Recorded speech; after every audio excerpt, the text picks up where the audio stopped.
দক্ষিণবঙ্গের জন্য প্রধানত শুষ্ক ওয়েদারই থাকবে বেশিরভাগ জায়গাতেই। আংশিক মেঘলা আকাশ থাকার সম্ভাবনা রয়েছে। 30 থেকে 1 তারিখ এর মধ্যে উপকূলের কাছাকাছি জেলাগুলো দু এক জায়গায় হালকা ধরনের বৃষ্টিপাতের সম্ভাবনা থাকবে। মেনলি দক্ষিণ 24 পরগনা, পূর্ব মেদিনীপুর, উত্তর 24 পরগনা এই জেলাগুলো দু এক জায়গায় হালকা বৃষ্টির সম্ভাবনা থাকবে 30 তারিখ এবং 1 তারিখ। এছাড়া দক্ষিণবঙ্গের অন্যান্য জেলাগুলোয় প্রধানত শুষ্ক ওয়েদারই থাকবে, আংশিক মেঘলা আকাশ থাকবে।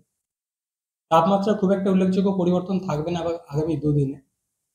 তারপর মেঘলা থাকার কারণে রাতের তাপমাত্রা একটু বাড়বে 2 থেকে 3 ডিগ্রির মতো। কলকাতা পার্শ্ববর্তী অঞ্চলে আগামী 4-5 দিন প্রধানত আংশিক মেঘলা আকাশ থাকার সম্ভাবনা। দিনের সর্বোচ্চ তাপমাত্রা 27 ডিগ্রির কাছাকাছি, সর্বনিম্ন প্রায় 18 ডিগ্রির কাছাকাছি আগামী 2-1 দিন থাকবে। তারপর সামান্য একটু বেড়ে 19 বা 20 ডিগ্রির কাছাকাছি সাময়িকভাবে একটু বাড়বে।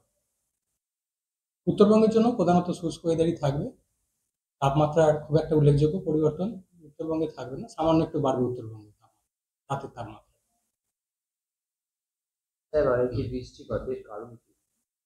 বৃষ্টিপাতের কারণ আসলে একটা নিম্নচাপ, গভীর নিম্নচাপ রয়েছে, যেটা দক্ষিণ বঙ্গোপসাগরে বর্তমানে একটু অতি গভীর নিম্নচাপ অর্থাৎ ডিপ ডিপ্রেশন হিসেবে রয়েছে, যেটা আজকেই রাত্রির দিকে আরো ইন্টেন্সিফাই একটা ঘূর্ণিঝড়ে পরিণত হওয়ার সম্ভাবনা থাকছে।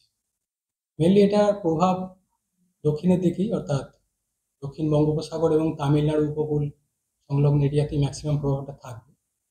তো এরই পরোক্ষ প্রভাব হিসেবে কিছুটা উইন্ড প্যাটার্নের চেঞ্জ থাকছে, যে কারণে উপকূলের কাছাকাছি এলাকা হালকা ধরনের বৃষ্টিপাতের সম্ভাবনা।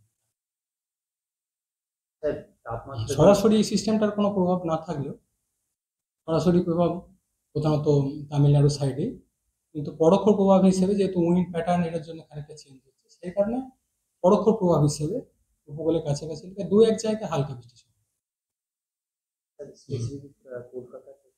কলকাতার ক্ষেত্রে আংশিক মেঘলা আকাশে আগামী 4-5 দিন থাকার সম্ভাবনা রয়েছে। তাপমাত্রা সর্বনিম্ন 18 ডিগ্রির কাছাকাছি আগামী 2-1 দিন, তারপর সামান্য একটু বেড়ে 19 থেকে 20 ডিগ্রির কাছাকাছি পৌঁছাবে, সেটা সাময়িকভাবে।